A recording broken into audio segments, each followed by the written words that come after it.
Hello everyone, welcome to my YouTube channel the doctor. जैसा कि हम डायग्राम से देख के समझ सकते हैं कि आज का हमारा क्या टॉपिक है, फेरिंग्स। तो फेरिंग्स में हम इसके पार्ट्स के बारे में डिस्कस करेंगे, इसका इंट्रोडक्शन देखेंगे, इसके बाउंड्रीज देखेंगे, मेन चीज़ें, सारी चीज़ें देखेंगे। ठीक है, बहुत ही इजीली समझ में आ जाएगा। बस पूरा देखना, किसी भी चीज़ को स्किप मत करना। ठीक है, तो जो हमारी फेरिंग्स होती है, फेरिंग्स क्या है? एक मस्कुलर ट्यूब होती है। ठीक है, एक वाइड मस्कुलर ट्यूब होती है जो प्रेजेंट होती है किसके? नेजल कैविटी, ओरल कैविटी और लैरिंजियल कैविटी के पीछे। ठीक है, तो डिटेल में डिस्कस करेंगे। फेरिंग्स क्या है? Pharynx is a wide funnel shape muscular tube. ठीक है, तो pharynx is wide funnel shape muscular tube होती है जो सिचुएटेड होती है बिहाइंड नोज, माउथ और लैरिंग्स। ठीक है, it extend from base of skull to oesophageal. Okay, अगर हम इसको डायग्राम से देखें तो ये क्या है? ये बेस ऑफ स्कल है और ये कंटिन्यू कहाँ से कर जाती है? एसोफेगस से। ठीक है, तो हम इसे बोल सकते हैं it extend from base of skull to esophagus. Okay, and then introduction में हम लिख सकते हैं it act as a common channel for both food for deglutition and air for respiration. अब क्या करती है फेरिंग्स? हेल्प करती है ऐसा कॉमन चैनल फॉर फूड के लिए ये डिग्लूटेशन कराती है और एयर के लिए ये रेस्पिरेशन के लिए वर्क करती है। ठीक है, हेल्पफुल है। ओके, इसके बाद है मीजरमेंट। अगर हम इसके मीजरमेंट की बात करें तो इसकी जो लेंथ होती है वो 12 टू 14 सेंटीमीटर होती है। एंड अगर हम इसकी विड्थ की बात करें तो इसकी जो विड्थ होती है इसे हम तीन पार्ट्स में डिवाइड करते हैं, अपर, मिडल और लोअर। ठीक है, इसका जो अपर पार्ट होता है उसे हम नेजोफेरिंग्स बोलते हैं, मिडल पार्ट होता है उसे हम ओरोफेरिंग्स बोलते हैं और जो लोअर पार्ट होता है उसे हम लैरिंगोफेरिंग्स बोलते हैं। तो जो अपर पार्ट होता है उसकी जो विड्थ होती है वो 3.5 सेंटीमीटर, मिडल पार्ट की जो विड्थ होती है 2.5 सेंटीमीटर एंड लोअर पार्ट की विड्थ होती है 1.5 सेंटीमीटर। ओके, इसके बाद है बाउंड्रीज। बाउंड्रीज में हमें दो चीज़ें मेन है जो याद रखनी है। एक तो इसका एक्सटेंशन याद रखना है कि कहाँ से कहाँ तक ये एक्सटेंड करती है, दूसरा हमें इसकी सिचुएशन याद रखनी है।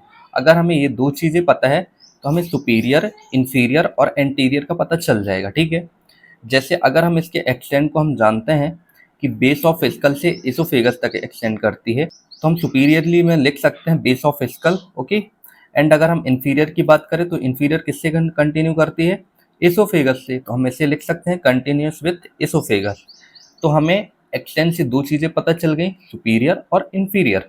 अब अगर हम इसके एंटीरियर की बात करें तो हमें पता है जो फेरिंग्स होता है वो तीन पार्ट्स में डिवाइड है, अपर पार्ट, मिडल पार्ट और लोअर पार्ट। जो अपर पार्ट होता है वो किसके बिहाइंड प्रेजेंट होता है? नोज के। और जो मिडल पार्ट है वो माउथ के एंड जो लोअर पार्ट है वो लैरिंग्स के। तो हम इसे वो एंटीरियर में लिख सकते हैं कि इट इज कम्युनिकेटेड विथ, अगर फ्रंट किस किस के कम्युनिकेट करता है तो कम्युनिकेट करता है ये नेजल कैविटी, ओरल कैविटी और लैरिंजियल कैविटी से। ठीक है, हमें एंटीरियर पता चल गया, सुपीरियर पता चल गया, इंफीरियर पता चल गया। अब हम बात करेंगे पोस्टीरियर और लेटरल की। तो अगर हम पोस्टीरियर की बात करें, पोस्टीरियर में हम लिख सकते हैं सर्वाइकल स्पाइन, क्योंकि हमें पता है जैसे ओरल कैविटी है, नेजल कैविटी है या फिर लैरिंग्स है या फिर इसोफेगस है, इनके पीछे क्या प्रेजेंट है? स्पाइन प्रेजेंट है। तो हम अगर हम सुपीरियरली बात करें तो सुपीरियरली क्या है? हमारा माउथ है, ओरल कैविटी है, तो इसके पीछे क्या प्रेजेंट हो सकता है? Cervical spine. ठीक है, तो ये कॉमन सेंस वाली चीज़ें हैं, आपको पता होगी। ओके, अगर हम लेटरल की बात करें तो ईच साइड ये कम्युनिकेट करता है किससे? Middle ear cavity through auditory tube. ठीक है, तो इसके बाद हम बात करेंगे फेरिंग्स के पार्ट्स की। तो इसे हम तीन पार्ट्स में डिवाइड करते हैं, upper part, middle part and lower part. Upper part nose के बिहाइंड प्रेजेंट है, इसीलिए हम इसे बोलते हैं नेजोफेरिंग। और जो मिडल पार्ट होता है वो ओरल कैविटी के पीछे प्रेजेंट होता है या फिर माउथ के पीछे प्रेजेंट होता है, इसीलिए हम इसे क्या बोलते हैं? ओरोफेरिंग। ठीक है, एंड जो इसका लोअर पार्ट होता है वो लैरिंजियल कैविटी के बिहाइंड प्रेजेंट होता है, इसीलिए हम इसे क्या बोलते हैं? लैरिंगोफेरिंग। ठीक है, फेरिंग्स के इंट्रोडक्शन के बाद अब हम डिस्कस करेंगे इसके पार्ट्स को। फर्स्ट है नेजोफेरिंग्स। तो नेजोफेरिंग्स क्या है? Nasopharynx is a part of pharynx. ठीक है, नेजल पार्ट। ठीक है, तो नेजोफेरिंग्स क्या है? नेजल पार्ट ऑफ फेरिंग्स है। ठीक है, और इसे हम बोल सकते हैं it is a upper part of pharynx. Okay, अगर हम इसके विड्थ की बात करें तो ये वाइडेस्ट होता है 3.5 सेंटीमीटर। ठीक है, ये ओरोफेरिंग्स और लैरिंगोफेरिंग्स से ज़्यादा या फिर वाइडेस्ट होता है 3.5 सेंटीमीटर। ठीक है, एंड थर्ड क्या है, नॉन कोलेप्सिबल, ठीक है। इसके बाद हम सिचुएशन की बात करेंगे और एक्सटेंट की बात करेंगे। ये बहुत ही अच्छे से पढ़ना और इसे याद रखना, ठीक है। अगर हम सिचुएशन की बात करें तो it lies behind the nasal cavity and above the soft palate, ठीक है। तो ये कहाँ पे प्रेजेंट होता है, नेजल कैविटी के बिहाइंड और सॉफ्ट पैलेट के अबव, मतलब ऊपर, ठीक है। अगर हम इसके एक्सेंट की बात करें तो ये कहाँ से, बेस ऑफ स्कल से सॉफ्ट पैलेट तक एक्सटेंड करता है, ठीक है। दोनों चीज़ें हमें बहुत ही अच्छे से याद रखनी है। इससे हमें बाउंड्रीज का पता चलेगा और कम्युनिकेशन का पता चलेगा, ठीक है। तो अगर हम इसकी सिचुएशन की बात करें तो ये कहाँ पे सिचुएटेड है, नेजल कैविटी या फिर नोज के बिहाइंड और सॉफ्ट पैलेट के अबव, ठीक है। एंड अगर हम इसके एक्सटेंड की बात करें तो ये बेस ऑफ स्कल से सॉफ्ट पैलेट तक एक्सटेंड करता है, ठीक है। तो दोनों चीज़ें हमें पता चल गई। इसके बाद हम इसकी कम्युनिकेशन देखेंगे। तो कम्युनिकेशन की बात करें तो एंटीरियरली किससे कम्युनिकेट करता है, नोज से, बिकॉज ये नोज के बिहाइंड प्रेजेंट होता है, ठीक है। अगर हम बेलो बात करें तो अगर हम बात करें नेजोफेरिंग्स की या फिर फेरिंग्स के तीन पार्ट्स की, तो इसके तीन पार्ट्स होते हैं। सबसे अपर पार्ट होता है उसे हम नेजोफेरिंग्स, मिडल पार्ट होता है उसे हम ओरोफेरिंग्स और लोअर पार्ट है उसे हम लेरिंगोफेरिंग्स बोलते हैं। तो जो नेजोफेरिंग्स है उसके बेलो क्या प्रेजेंट है, ओरोफेरिंग्स प्रेजेंट है। तो हम बेलो बोल सकते हैं it is communicated with oropharynx, okay. इसके बाद है बाउंड्रीज कि अगर रूफ या फिर सुपीरियरली बात करें तो बॉडी ऑफ स्फेनॉइड या फिर बेसियो ऑसिपिटल लिख सकते हैं, ठीक है। या फिर यहाँ पे हम बेस ऑफ स्कल भी लिख सकते हैं, ठीक है। इसके जो अबव है या फिर सुपीरियरली बेस ऑफ स्कल या फिर बॉडी ऑफ स्फेनॉइड प्रेजेंट होता है, ठीक है। तो सुपीरियरली क्या हुआ, बॉडी ऑफ स्फेनॉइड या फिर हम बेस ऑफ स्कल भी लिख सकते हैं, ठीक है। और इंफीरियरली या फिर फ्लोर की बात करें तो फ्लोर पे क्या क्या चीज़ें प्रेजेंट होती हैं। सबसे पहले तो सॉफ्ट पैलेट, ये हमें सिचुएशन से पता चल रहा है, it lies behind the nasal cavity and above the soft palate हमने जो लिखा था, ठीक है। और एक्सटेंड से पता चल रहा है, अगर सुपीरियरली एक्सटेंड कर रहा है बेस ऑफ स्कल से या फिर बॉडी ऑफ स्फेनॉइड से, एंड इंफीरियरली कम्युनिकेट कर रहा है किससे, सॉफ्ट पैलेट से, तो इंफीरियरली क्या प्रेजेंट होगा, सॉफ्ट पैलेट, ठीक है। एंड फेरेंजियल इस्थमस है लोअर बॉर्डर ऑफ C2 मतलब cervical, and continuous with oropharynx. And अगर हम इसके एंटीरियरली बात करें तो एंटीरियरली क्या है, पोस्टीरियर नेजल अपर्चर, ठीक है। एंड अगर हम इसके पोस्टीरियरली बात करें तो continuous sloping surface with roof and separated by posterior edge of nasal septum present होता है, ठीक है। या फिर यहाँ पे अगर आपको कोई भी चीज़ें याद नहीं आती है पोस्टीरियर में तो आप सर्वाइकल स्पाइन लिख सकते हैं, ठीक है, ये गलत नहीं होंगी, ठीक। इसके बाद अगर हम इसकी जो नर्व सप्लाई है वो क्या है, pharyngeal branches of pterygopalatine ganglion, ठीक है। अगर हम इसके फंक्शन की बात करें तो जो नेजोफेरिंग्स होता है वो पास करता है क्या, air, passage for air, respiratory function कराता है, ओके। तो हमें नेजोफेरिंग्स समझ में आया। नेजोफेरिंग्स क्या है, ये एक नेजल पार्ट होता है फेरिंग्स का या फिर अपर पार्ट ऑफ फेरिंग्स होता है। अगर हम इसके विड्थ की बात करें तो ये सबसे वाइडेस्ट होता है 3.5 सेंटीमीटर, एंड ये नॉन कोलेप्सिबल होता है। सिचुएशन की बात करें तो ये कहाँ पे प्रेजेंट होता है, नेजल कैविटी के behind and above the soft palate. And अगर हम इसके एक्सटेंड की बात करें तो ये बेस ऑफ स्कल से सॉफ्ट पैलेट तक एक्सटेंड करता है। एंड कम्युनिकेशन की बात करें तो एंटीरियरली होता है ये with nose and below with oropharynx, ठीक है। एंड अगर हम इसके रिलेशन या फिर बाउंड्रीज की बात करें तो इसका जो रूफ होता है या फिर सुपीरियरली बात करें तो ये बॉडी ऑफ स्फेनॉइड या फिर बेस ऑफ स्कल होता है। एंड अगर हम फ्लोर की बात करें या फिर इंफीरियर बात करें तो short palate pharyngeal isthmus lower border of C2, and ये कंटिन्यूस कर जाता है किससे, ओरोफेरिंक्स से, ठीक है। एंड एंटीरियरली इसके प्रेजेंट होता है posterior nasal aperture, and posteriorly बात करें तो ये कंटिन्यू करता है sloping surface with roof and separated by posterior edge of nasal cavity, ठीक है। एंड अगर हम नर्व सप्लाई की बात करें तो pharyngeal branches of pterygopalatine ganglion, और इसके जो फंक्शन होता है तो ये क्या कराता है, एयर का पैसेज कराता है, एंड रेस्पिरेटरी इसका फंक्शन होता है, ठीक है। अब सेकेंड है हमारा क्या, ओरोफेरिंक्स, ठीक है। अगर हम ओरोफेरिंक्स से एक डायग्राम को देख के अगर हम कुछ लिखना चाहें तो इसमें हम क्या क्या लिख सकते हैं। सबसे पहले हम इसे लिख सकते हैं कि ये ओरल कैविटी के बिहाइंड प्रेजेंट है। या फिर ओरल कैविटी माउथ के बिहाइंड प्रेजेंट होती है, ठीक है। सेकेंड, अगर हम इसके एक्सटेंड की बात करें तो इसे हम एक्सटेंड में लिख सकते हैं कि ये नेजोफेरिंक्स से लैरिंगोफेरिंक्स तक एक्सटेंड करते हैं, बिल्कुल लिख सकते हैं। अगर आपको कोई भी चीज़ें याद नहीं आ रही हैं तो आप डायग्राम देख के इतनी सारी चीज़ें लिख सकते हैं, ठीक है। सेकेंड, थर्ड चीज़ क्या लिख सकते हैं, इसके बिहाइंड स्पाइन प्रेजेंट है, तो हम बिहाइंड पोस्टीरियरली में स्पाइन लिख सकते हैं, और एंटीरियरली में ओरल कैविटी या फिर माउथ लिख सकते हैं। अबव आप नेजोफेरिंक्स लिख सकते हैं, एंड इंफीरियरली लैरिंजियल कैविटी लिख सकते हैं, ठीक है। और विड्थ की बात करें तो इसका जो विड्थ होता है वो 2.5 होता है, ठीक है।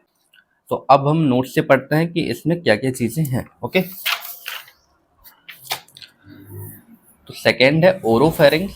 ओरोफेरिंक्स क्या है, oropharynx is a oral and middle part of pharynx, ठीक है। अभी हमने डायग्राम से भी देखा कि ये क्या है, ओरल और मिडल पार्ट होता है।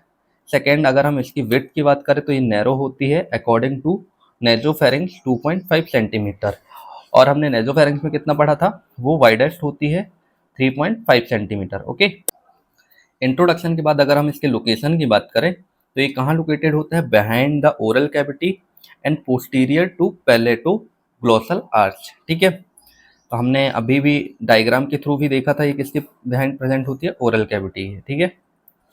एंड अगर हम इसके एक्सटेंड की बात करें तो ये कहाँ से कहाँ तक एक्सटेंड करती है, जैसे हमने नेजोफेरिंक्स के एक्सटेंड की बात करी थी, तो जो नेजोफेरिंक्स का जो एक्सटेंड होता है वो कहाँ से कहाँ तक होता है, नेजल कैविटी से अबव द सॉफ्ट पैलेट, ठीक है। तो अगर वो सॉफ्ट पैलेट पे ख़त्म हो रहा है तो ओरोफेरिंक्स वहीं से स्टार्ट होगा, तो ये एक्सटेंड कहाँ से करेगा, lower surface of soft palate to upper border of epiglottis, ठीक है। तो ये कहाँ से कहाँ तक एक्सटेंड कर रहा है, lower surface of soft palate to upper border of epiglottis, ठीक। अब अगर हम इसी के आगे लैरिंगोफेरिंक्स पढ़ेंगे तो इसका एक्सटेंड कहाँ पे खत्म हो रहा है, अपर बॉर्डर ऑफ एपिग्लोटिस, तो यहाँ से वो शुरू होगा और एंड कहाँ पे होगा, इसोफेगस। हमने इंट्रोडक्शन देख लिया, लोकेशन देख लिया, एक्सटेंड देख लिया। अब हम बात करेंगे इसके कम्युनिकेशन की, ठीक है। तो अगर हम इसके कम्युनिकेशन की बात करें तो एंटीरियरली रिप्रेजेंट होती है ओरल कैविटी, अबव की बात करें तो नेजोफेरिंक्स, एंड बेलो की बात करें तो लैरिंगोफेरिंक्स, ठीक है। इसे हमने अभी डायग्राम से भी समझा था। इसके बाद है बाउंड्रीज एंड रिलेशन। अगर हम इसके बाउंड्रीज की बात करें तो सुपीरियरली इसके क्या प्रेजेंट होता है, सॉफ्ट पैलेट, जहाँ से इसका एक्सटेंड स्टार्ट होता है उसे हम सुपीरियर मान लेंगे, ठीक है। एंड फेरेंजियल इस्थमस, ठीक। जैसे ही नेजोफेरिंक्स है उसका एक्सटेंड जहाँ से ख़त्म होता है, ठीक है, या फिर उसका जो इंफीरियर पार्ट होता है वो किसी भी नेक्स्ट पार्ट का सुपीरियर पार्ट होगा, या फिर रूफ बोल सकते हैं, ठीक है। जैसे अभी हमने देखा था जो फ्लोर है या फिर इंफीरियर पार्ट है किसका, नेजोफेरिंक्स का, सॉफ्ट पैलेट, और हमने फेरेंजियल इस्थमस देखा था। तो ये कंटिन्यू किससे कर रहा है, नेजोफेरिंक्स कंटिन्यू कर रहा है ओरोफेरिंक्स से, तो इसका जो इंफीरियर होगा वो ओरोफेरिंक्स का सुपीरियर होगा, ठीक है। फिर अगर हम इसके इंफीरियर की बात करें तो इंफीरियरली इसके पोस्टीरियर 1/3 ऑफ टंग प्रेजेंट होती है, and interval between tongue and epiglottis.